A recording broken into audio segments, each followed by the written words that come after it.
What up, sports fans? Waxon Wednesday. Jake Waxman, Tom Lava, let two guys talk sports. Let's rock and roll.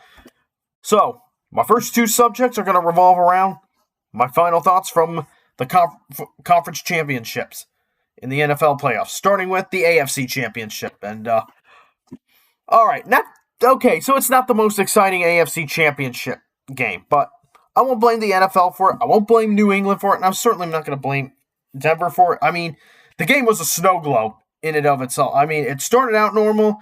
It was like 10-7, I think, at the half.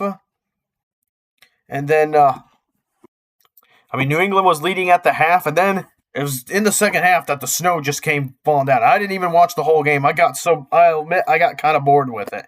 So I went to play some NCAA Football 14. I did come back to watch the fourth quarter. Yeah. I mean, you guys weren't missing much, just a very big defensive struggle. And I'm just going to say this. Once Bo Nix went down for the Broncos, I knew the Broncos were going to be in trouble. I wasn't nothing.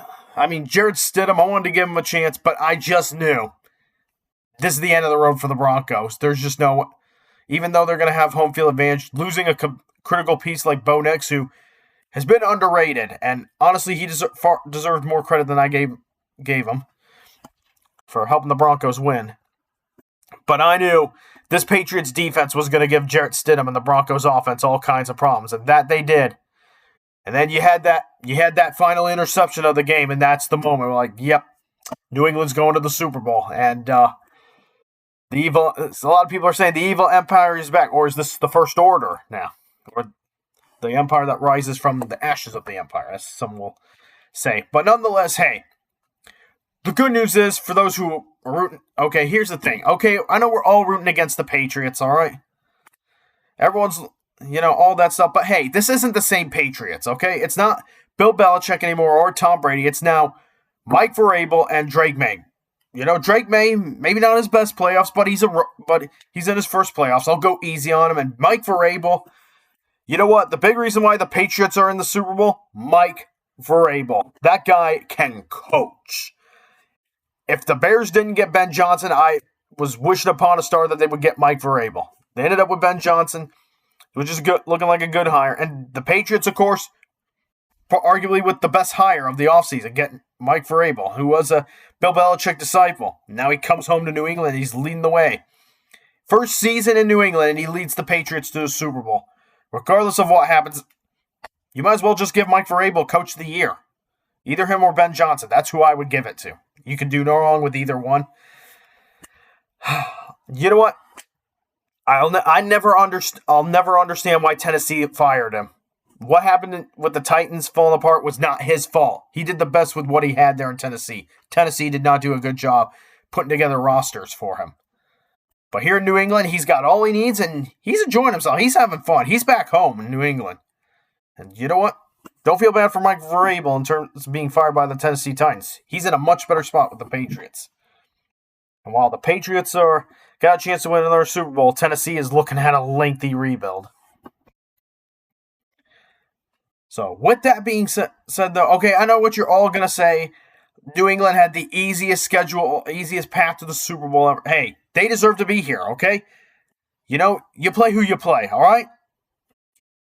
New England played who they played, and they won more games than they lost, and they won the games that mattered, including that AFC championship game with the Broncos. I know they were missing Bo Nix, and it's unfortunate. But the Broncos were in that game, too. The final score was 10-7. There were chances for both sides. The Broncos had opportunities, too. Too many missed opportunities, including a whole lot of missed field goals.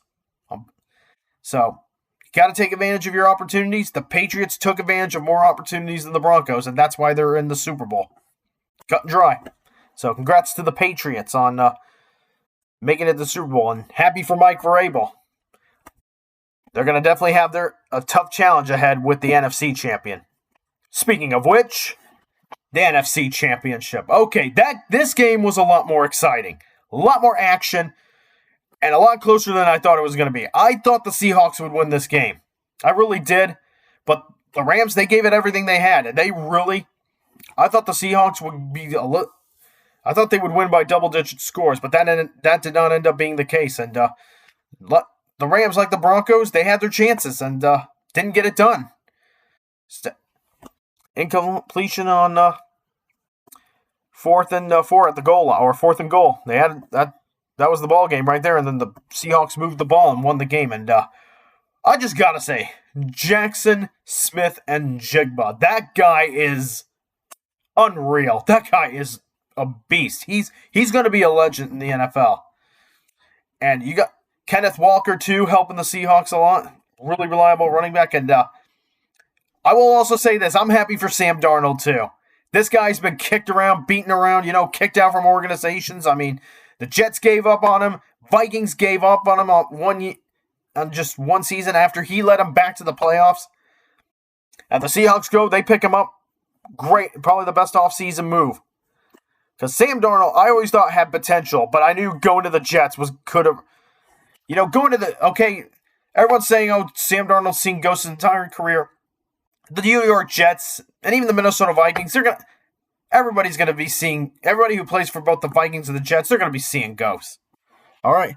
There's just a curse around both of those organizations. The Seahawks, however, they're organized, they're focused, and wow. It feels like just yesterday it was New England and Seattle in the Super Bowl 49, and now 11 years later we get this rematch with a whole different crew on both sides, though.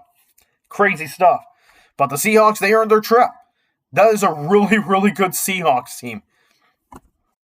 And got a lot of weapons on offense. The defense looks really, really good. It feels like the most complete team in the playoffs this year.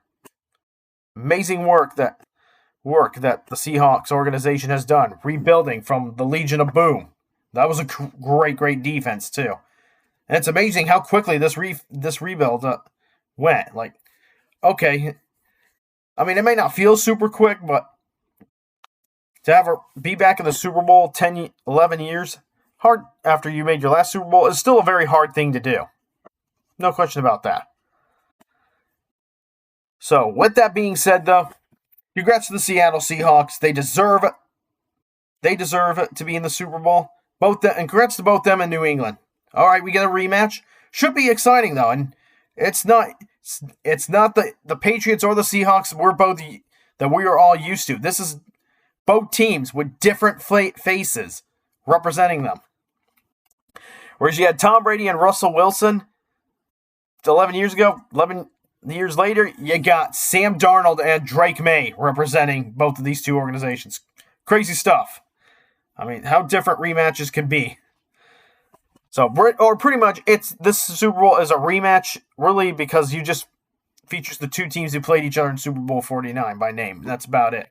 Both of these two teams are different than they were 11 years ago. No question about that. Matthew Stafford, now, in terms of the Rams, Matthew Stafford should be the MVP. He really should. And he gave it everything he had. The Rams gave it everything they had, but Seattle just had too much firepower for the Rams to overcome. Pretty much. Simple as that. All right. So, be an interesting Super Bowl in a couple weeks, and me and my buddy Tyler Lavalette, we'll be back. We're hoping to be back in the studio this week. By the way, on a side note, I'd like to apologize for no Friday roundtable last week. We were supposed to have one, and the brutal cold weather of Michigan had plenty of other ideas. So because of that, the studio was closed down, and we couldn't do our latest Friday roundtable. So we're hoping to be back this week, though, on Friday. Hoping to give it a go. If the weather cooperates, we should be back. Fingers crossed. So, but looking forward to talking about the Super Bowl with my man Tyler Lavalette.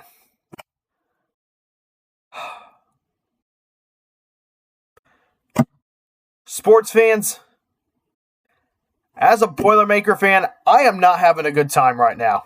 I'm just gonna be brutally honest. I, like many other Purdue fans out there, feel like we are in the deepest and hottest parts of hell right now. That's how bad things are for Purdue. Let me explain to you, okay? Okay, for those of you who don't know, Purdue's biggest rival, Indiana, won a championship in football before Purdue even wins a basketball championship, for crying in a bucket. So you got that. And also, since Indiana won that football championship, The Purdue Boilermakers basketball team is 0-3 in that stretch. The Boilermakers have dropped 3 straight since Indiana won that football championship. And now they lost to UCLA in game 1, lost to Illinois this past Saturday, and yesterday, of course, they lose to Indiana at Assembly Hall. And of course, Indiana's celebrating. They brought out that trophy, and you could say that cursed the Boilermakers from the start. Yeah. So those are all some of the things that we as Purdue fans have had to watch in horror and have to suffer through. But as if this wasn't bad enough, the losses themselves by the Boilermakers have been inexcusable.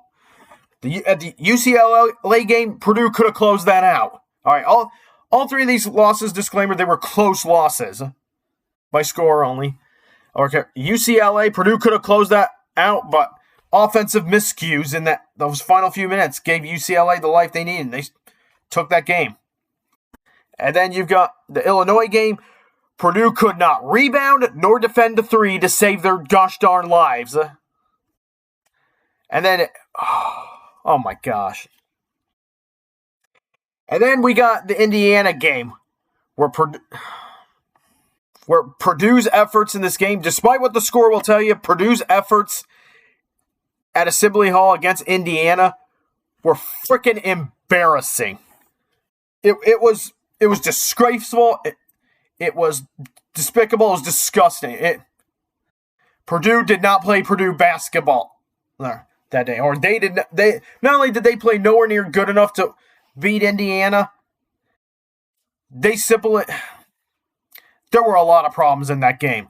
Lack of focus, lack of drive, lack of heart, lack of passion, lack of a lot of things, lack of determination, lack of anger. And, but above all those things, a lack of urgency. Purdue did not have any of those things in last night's game against Indiana, despite what the score will tell you. And the reason why the score was as close as it was last night was because Indiana came so darn close to giving this game away. Like, they almost gave it away. Purdue refused to find a way to steal this game. Purdue could have stolen it, and they didn't. They didn't find the way because of the things I've mentioned. Lack of focus. And you know what? Players and coaches bear equal responsibility in this 3-game losing streak. There's a lot of problems. As I've mentioned, lack of consistency on offense, that's one thing. Rebounding, which Purdue usually does really well, they have not been rebounding like very, very well. In fact, they've been rebounding like crap. On top of that, the defense has been difficult to watch. Not because they're giving up, like some games they're giving up fewer points than others, but it's the manner that they give up points and the 3-point defense. Don't even get me started there. That's what's really killing. That's one thing that's also really killing Purdue. But here's another thing. Purdue basketball typically plays well in January. This January, though, the Boilermakers have been nowhere, and I mean nowhere near their best, since the Wisconsin game in which Braden Smith got the all-time Big Ten assist record. Since then, it's been a slippery slope for Purdue. They really have not played a complete game since that Wisconsin game. And the last 3 games, it's come back to bite them. And of course, I mentioned the Illinois game, the problems about the UCLA and the Illinois game, but the Indiana game, there's just no excuse. You got to have urgency in this league. You got to have fire. You got to have drive, passion. You got to have desire. Purdue had none of those things last night. That is inexcusable. Oh my God. I'm getting heated about this. I'm ticked. But there's a lot of different problems with this team, as I mentioned. And here's the thing. I'm going to go without naming names. You got guys on that team who can shoot the 3-pointer who have been in a cold spell. There's one guy in particular. I won't say his name. He has been in a cold spell the entire month of January. He's been MIA. And Purdue is still waiting for him to get back in action. Yet Matt Painter keeps on starting him despite the fact that he's been stone cold this month. You got another guy on the team who carries his heart on his shoulder. In fact, he carries his heart on his shoulder way too much. And honestly, he's letting his emotions get the better of him. Granted, he did have 23 points last night, but too many emotions as of late from the one such guy. Try not to name names because it's harsh. So pretty much, and here's another thing. Purdue's senior class, they're supposed to be leading the way. You know, you got the big three I mentioned. Braden Smith, Fletcher Lawyer, Trey Kaufman-Renn. Oh, what the heck, I'll just tell you. I was talking about two of those three guys when I mentioned some of the struggles. And you got Oscar Clough with it. So you got Purdue's big three, Braden Smith, Fletcher Lawyer, and Trey Kaufman-Renn. Right now, only one of those guys is putting his heart on the line and is giving it everything he's got. Each and every game. Not saying the other guys aren't doing their best in some, but it's only in some games that we're noticing this. Whereas Braden Smith, he has given it everything he's got. In fact, Braden Smith is carrying this team right now. And I feel bad for the guy. He's been beat up. He's taken. I think he got injured in one game too. And he's putting his heart on the line for this team. And this team needs to help him out. And they're not doing that. In the last three games, they are not helping him.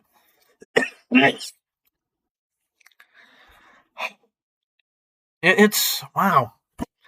And I mentioned coaching also deserves responsibility. Look, some of the assistant coaches like Paul Lusk needs to do a better job coming up with defensive schemes. Like Purdue's defense has been terrible this month. And the defensive schemes have been way worse. That's part of why Purdue's defense has had I love P.J. Thompson, all right? Does a great job drawing up offenses for Purdue, but he's had some struggles too. Matt Painter, the head coach, the guy in charge of it, he deserves some of the blame for what's going on. It's his job to make sure this team, to reach out to this team, to get to this team, and make sure they're ready. In some ways, he could be doing better.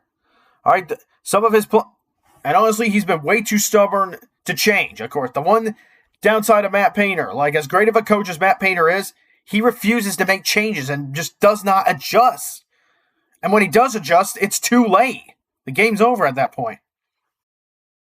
So Painter needs to do a better job adjusting. He needs, to make lineup changes. And you know what? If you're Purdue, you can't go with the same starting lineup that you've had all season. You got to change that up starting on Sunday at Maryland. But you know what? The biggest problem with this Purdue team right now is they are not playing for each other. Chemistry has been a problem. There is a lack of focus. And you know what? Guys are not playing for each other. I can tell. Matt Painter, for all the faults he's had in this losing streak, I also know he is doing the best he can to try and get a fire lit under these players. He's trying to reach in there and get something more out of these players.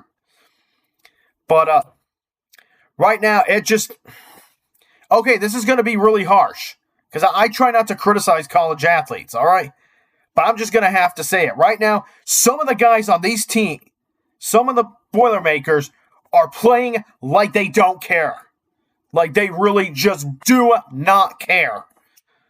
Like, hello, you got a chance to go to another Final Four with the same core that went to the Final Four in 2024. Don't you want to achieve that? Don't you want to make another deep tournament run? Well, you got to do that by winning as many games as possible in the regular season. And you know what? You're going to face adversity, all right? You're going to struggle at times. But how you push through that adversity matters. Some of these guys, when things don't go right, it feels like they're just throwing in the towel. They're used to things going right, but when things don't go right, they fold under pressure, for lack of better words. And you know what? I don't like to do things like that because I try not to criticize college athletes because at the end of the day, they're kids. They're not adults. Even the ones earning NIL money, okay? I try not to do that, but unfortunately, there are times where you got to speak your mind and criticism is warranted. There are guys right now whose focus or whose priorities are not in the right place, and they need to get things from. A couple examples, like I like Braden Smith, and he's doing the best he can. All right, he's been putting his heart on the table. He's also been going on a podcast on Fridays. I think it would be better if he stepped away from that podcast from some time. But right now, this basketball team, they need to eliminate distractions, and they need to put their focus on the rest of the season, especially the seniors. Because right now, what I saw in the game against Indiana, the team's focus was not in the right place. And even when they went on runs to close the gap in that game, they could go no further because things would go wrong, and then they would just lose it. Whatever momentum they already built up, they squander right away because of lack of focus and lack of discipline. Well, maybe not discipline, but just a lack of, just pretty much a lack of heart. Okay? And to wrap this subject up, look, I would say this team needs to wake up, but that's an understatement. All right? The team has lost 3 games in a row. And they're free-falling in the rankings. They're number 12. They're probably going to drop again. I'd be shocked if they don't drop out of like the top 15 or even the top 20. Or I've seen the thing that frustrates me, all right?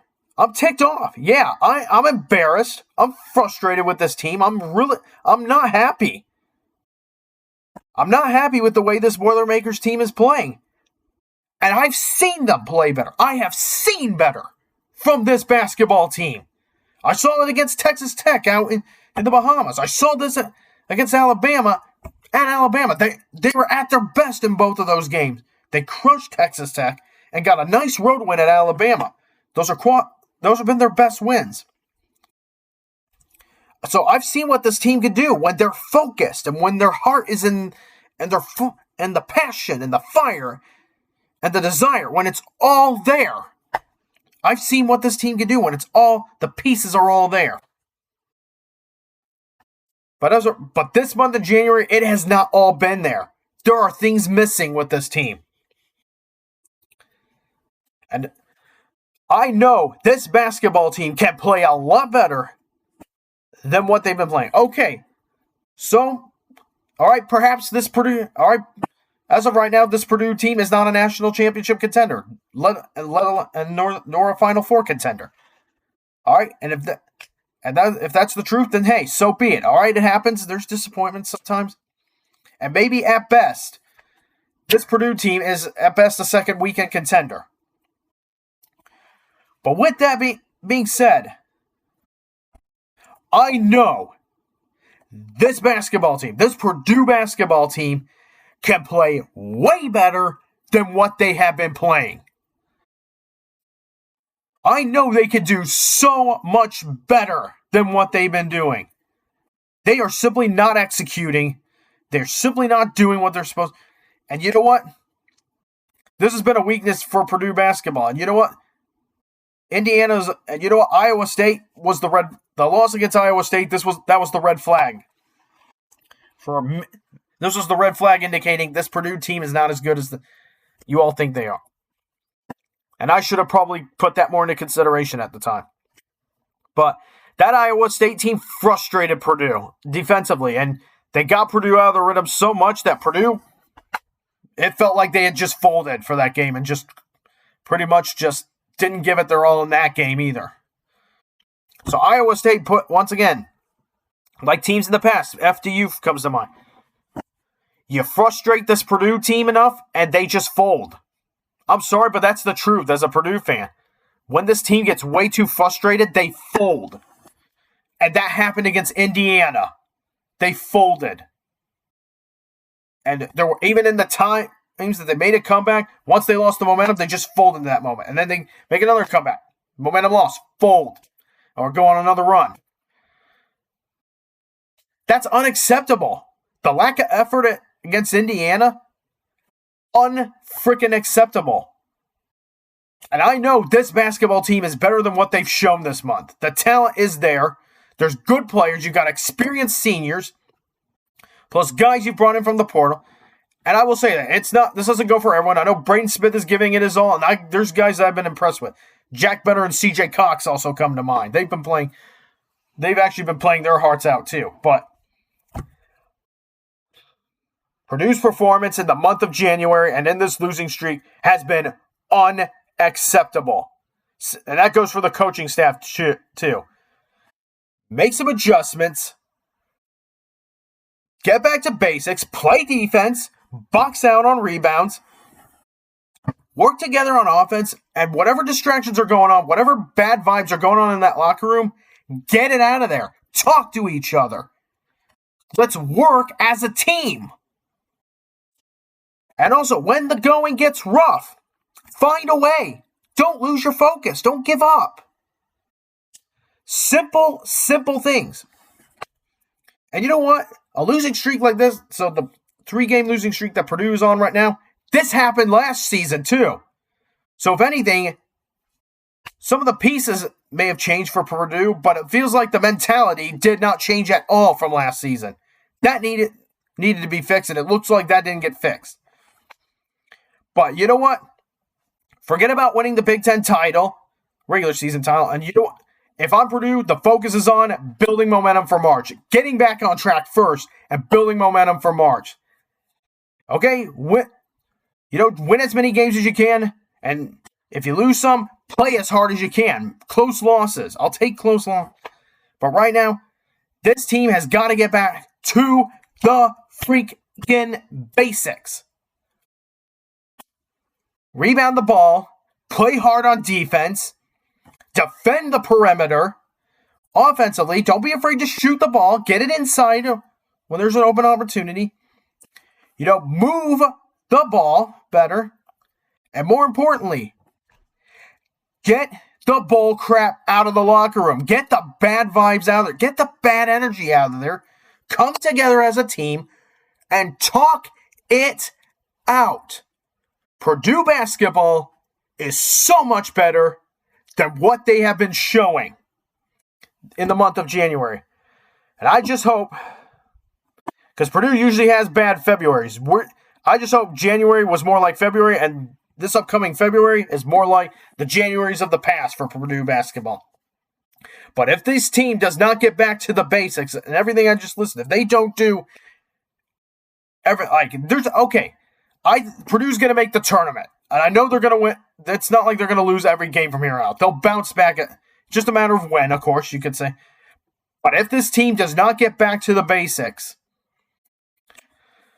if they don't get back to the basics and do everything that they need to do to bounce back and build momentum for March, then this season's a lost cause. And this is not a good look for Matt Painter.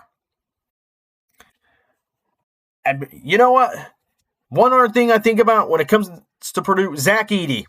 Another reason he was the greatest Boilermaker in history is not just all the points he scored, but he helped keep this Purdue team calm when the going got rough. Right now, Purdue is lacking a guy like him, is lacking that. They needed a guy who could keep things going when the going got rough, and keep the focus ahead and not have the team fold. And there have been years like this where Purdue teams have folded when things go wrong. Oh my goodness. This reminds me of like the 21-22 team, and then there's also the Braden Smith's freshman. Look, the bottom line is, I just want Purdue basketball to be fun again. I'm not having fun right now. And it's because this Purdue team is not playing up to the level that I know they can be playing at. Not saying they're a national championship or a Final Four contender, but I've seen them play a lot better than they have been as of late. And right now, back to the basics. And you know what? Stop effing around and finding out. Just play Boilermaker basketball. All right. On to this day in sports history. Lengthy video. I'm sorry about that. On this day, the 28th of January, 1904. First college sports letters. So they're kind of like what you have in high school with varsity letters, but this is at the college level. So the first college sports letters are given to seniors who played on the University of Chicago's football team. They are awarded blankets with the letter C on them. All right, sports fans, that's all I got for this week's Waxon Wednesday. I'll see you on Friday Roundtable, hopefully, with my man Tyler Lavalette. We'll have plenty to talk about. And thank you for watching. Jake Waxman from Two Guys Talk Sports signing off. Appreciate the support, everyone.